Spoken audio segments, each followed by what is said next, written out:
I'm going to make some remarks, and we are going to hear from Haley Robson and Jenna Lisa Cordovez, who were, both victims of Jeffrey Epstein back in the day. And, they say that justice delayed is justice denied, and I think in many respects this whole ordeal has proven that to be true. We came in as governor back in 2019, and I know there was a lot of questions about what happened down here. How did you end up with this situation where you had basically a sweetheart deal, and then, of course, it did lead to this bubbling back up at the end of last decade. But the reality is the investigation was largely stymied because you didn't have access to the grand jury materials. And so we were looking and saying, okay, well, there's not much we can do. Clearly there was legal fights about that, but I think the legislature and I agreed that there needs to be a mechanism in some of these rare circumstances where people can get the truth and where we can try to pursue justice. And so we're now sitting here decades later, and you've had Epstein, and then Maxwell is actually in prison in Florida, and yet nothing else has ever happened with any of this. How is that possible given the magnitude of what was going on? And what was going on in Florida was only a fraction of what was happening, because you had activities and abuse in New York City, in the Virgin Islands, and this was a massive, massive operation here that was targeting these very, very young girls. And to not have justice on this is something that has been a big black spot on our justice system. So the legislature, and why did that happen? Well, it happened because you had somebody that was very rich and well connected and was able to engineer an outcome that the average citizen would likely never have been able to do, and that's wrong. So what they're doing with this, the legislation I'm going to sign is going to say, and there are certain in Florida law now exceptions to the secrecy of the grand jury, and it's right that, and we have very strong grand jury secrecy laws overall. You go in, those are people testifying, they're not subject to cross-examination. There's reason why you don't just put that out publicly. But in certain circumstances, if someone is in the trial in a witness stand and trial, and they're saying things that conflict with their grand jury testimony, you can use it. There's always been certain circumstances, and one is, if justice demands, well, this bill says that in a situation like this, that this is in the interest of justice to disclose it. So this would green light. I know there's been a lot of litigation on this, but this would green light the disclosure of the grand jury materials regarding the Jeffrey Epstein case. And this is long overdue, but again, we feel that we can't just turn a blind eye. We've got to do. So I'm going to sign HB 117. It will allow the disclosure of grand jury testimony in this Jeffrey Epstein case, and if there were cases similar, if the subject of the inquiry is dead, if the investigation's about sexual assault with a minor, sexual activity with a minor, if the testimony was previously disclosed by a court order, and if the state attorney is notified. And so this is going to affect perhaps more than just this case, but a relatively small number of cases. And so we're happy in Florida to be leading the effort for transparency and for accountability, because what happened was clearly wrong, and the punishment was simply wholly inadequate to the crime. And I know people have seen that for many, many years now. So I thank the legislature for doing this. I'm glad that we have a couple of the victims who've agreed to come and talk about this legislation, and so I want to invite them up. So first we'll start with Haley to come up, and then we'll hear from Jenna Lisa. Thank you, Governor. My name is Haley Robson. A lot of you might have heard me if you've been following the Jeffrey Epstein story. I just want to reiterate what our governor has spoken on about this being a long time overdue. I can't express enough how we've all been so affected by this, and I know for the regular average citizen, it's just time that goes by. A lot of people tend to forget, but this is not something we should be forgetting about. This is not something to be sweeping under the rug. A lot of us are still in therapy. We're still trying to survive.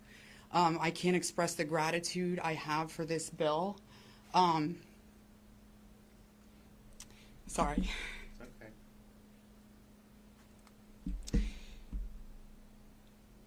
I never thought that this would be in our cards, but as I stand here today, I just want to thank all the people that believed in us, our attorneys, our therapists, everybody who came to support this bill, our amazing governor. I just am trying to put pieces together, the final pieces of this puzzle to help me move on and finally get the peace that I deserve for my life. And I am just so grateful, and I would really just want to know, why was Jeffrey Epstein given such grace and mercy for his inhumane crimes, and why were we so outed in the media and treated so poorly? Victim shaming in this high-profile case has damaged a lot of us. It has made us retract statements. It's made us internalize the trauma, and a lot of us are just trying to still find our way through our healing journey. And I just want to remind everybody to please be kind. We are all still struggling with this, and we just want to understand what happened. So thank you. Good job. All right, Jenna Lisa. Thank you, Governor. My name is Jenna Lisa, and I am one of many, many victims of Epstein's. I was one of dozens, if not hundreds, of children abused by Epstein for over a decade. We have had no closure whatsoever on what has happened with these crimes. Epstein was charged for his crimes in 2006, and we are finally going to learn why. We have been left in the dark for so long with no answers to what is going on and why things played out the way that they did. It would have saved literally hundreds of girls from being put in a position that none of us ever wanted to be put in. We are so very grateful to get a little bit more answers and pray that more justice comes out of this, and we couldn't be more proud that we're getting this for the first time ever. I mean, really, seriously, first time. So thank you, seriously. Absolutely. All right, well, whoever wants to come up, we'll make it official right here.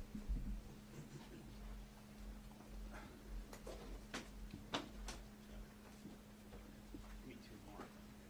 Okay, perfect. Is today leap year? 29? Okay.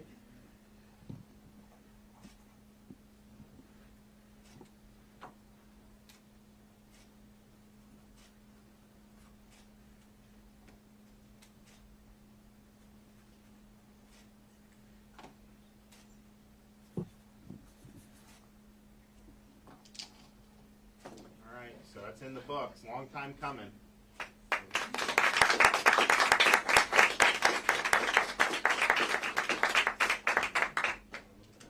Sure. All right. You guys want to stay up? Thank you. Do you want to? Whoever wants to. Okay. We're happy to take questions. Both of the women are willing to also entertain some questions, and so just let us know. Chris? Yes, thank you, Governor DeSantis. First, I'd love to hear from some of you, the two ladies. What will this mean to you, and do you think you're finally going to get answers? And then I had a question for the governor, too, if that's okay. Go ahead, get in front of the mic. I think that my journey is very different from some of the other victims. It's very unfortunate. I think I was categorized in some places I didn't belong. And I think that with these documents coming out, it's going to shed light to what I've known this entire time. And I'm just really excited to see what is and what is not going to be in these documents. And I think it's going to be groundbreaking. And Governor, thanks. Sorry. The prosecutor who gave this sweetheart deal was a man named Alexander Acosta. He was later appointed to be Donald Trump's Secretary of Labor. I'm just wondering why you decided not to make that an issue in the presidential primary. And I also wanted to know what you think about Laura Trump becoming the RNC chair. Well, so on these, the documents released will perhaps shed some light on, because I think a lot of people may not remember that this was a deal that was really engineered with the Southern District of Florida, the U.S. Attorney, or the federal.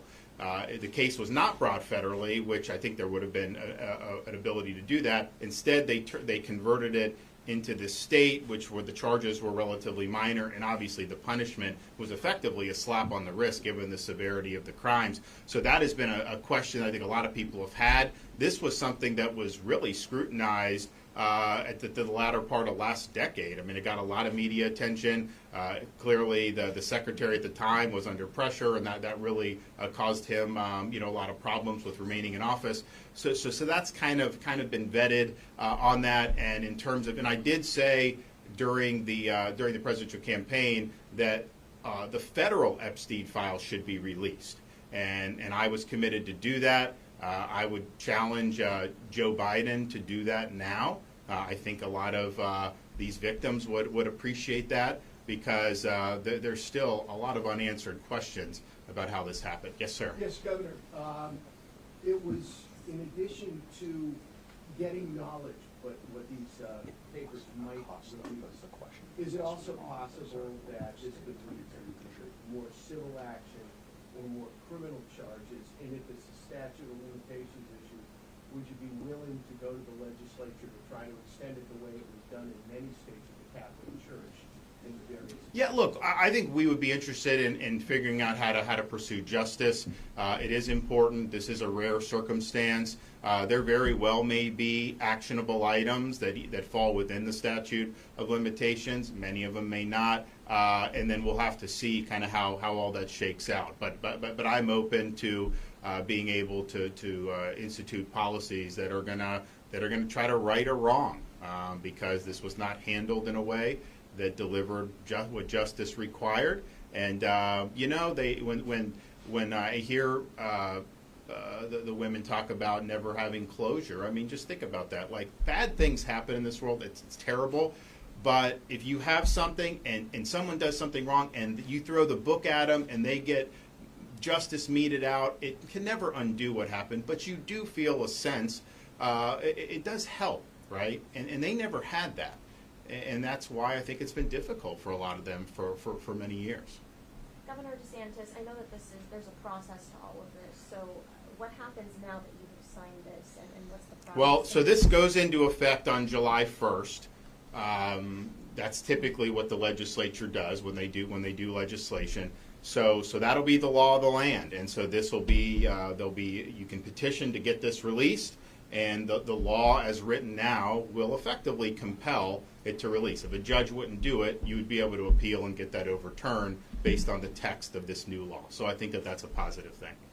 Governor, how soon do you think, going off that, how soon do you think we could start to see some documents? Well, I don't know. I mean, it's not.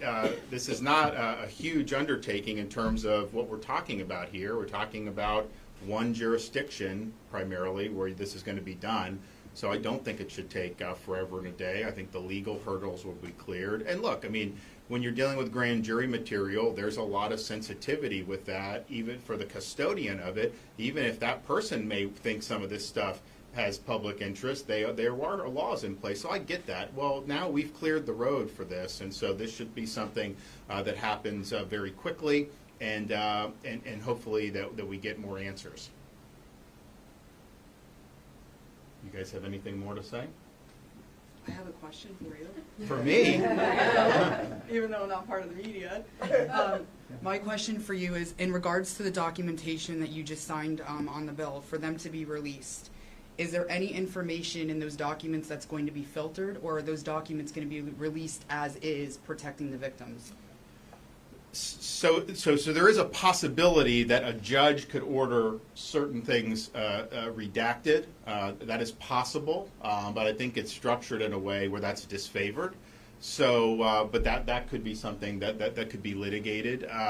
But I think by and large, it's erring on the side of disclosure, and that's just basically how the legislature decided to structure it, because this is not just applying to Epstein. I mean, this is something that's on the books now in the state of Florida going forward. I mean, it could be used in the Catholic Church situation. You could absolutely have that if you had somebody that was abused decades ago, and there had been a grand jury investigation that was unsatisfactory. You would be able to potentially, and the perpetrator, alleged perpetrator, had been deceased, then you can go in with that too. So it's not just for that. So I think they structured it with that in mind. All right. Well, thanks everybody. Thanks for coming out. Thank you All right. so much. Thank you.